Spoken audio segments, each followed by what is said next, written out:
suis artisan d'art en maroquinerie.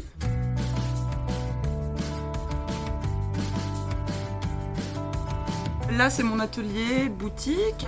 Donc il y a une partie atelier qui est ici avec tout le matériel de fabrication, les outils, la machine à coudre, les cuirs, les tissus, les patrons, les boucles, etc.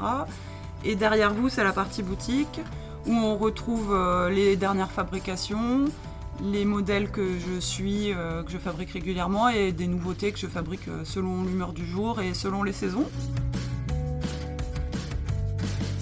J'ai visité pas mal d'ateliers d'artisans de métiers différents et il y a cet aspect matière-texture qui est avec le cuir vraiment important parce qu'on peut fabriquer des choses absolument différentes et variées tous les jours.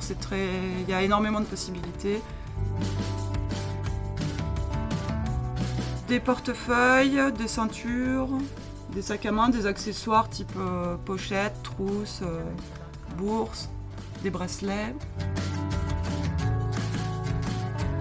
C'est assez variable.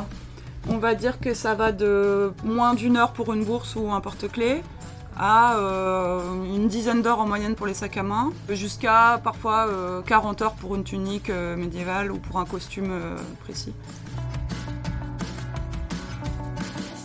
La première étape, ça va être le patronage. Réaliser des gabarits pour couper les pièces du cuir. Il y a une étape qui est très longue, c'est le placement des gabarits sur la peau. Après, on coupe toutes les pièces, on coupe le tissu, on colle, on assemble, on coud, on enlève les fils, on réassemble, on recoud. Là, par exemple, sur ce sac-là, j'ai 9 étapes de couture. Et puis en dernier, c'est la couture que je vais faire là, c'est l'assemblage du sac intérieur qui est la doublure et du sac extérieur. C'est facile parce que je vais dérouler une peau que j'ai commandée. Par exemple, celle-ci, je l'ai achetée, je l'ai trouvée belle. J'imagine quel modèle rendrait bien dans cette peau. Par exemple, là, j'ai trouvé un tissu japonais qui est parfaitement assorti. Donc, il faut que je trouve un modèle où on voit bien le tissu pour mettre encore plus en valeur. Après, il y a des personnes qui vont venir avec une demande spéciale. Par exemple, me demander ce modèle-là en plus grand. Donc si je peux le faire ou si ça convient avec le type de cuir, ça peut créer un nouveau modèle à ce moment-là.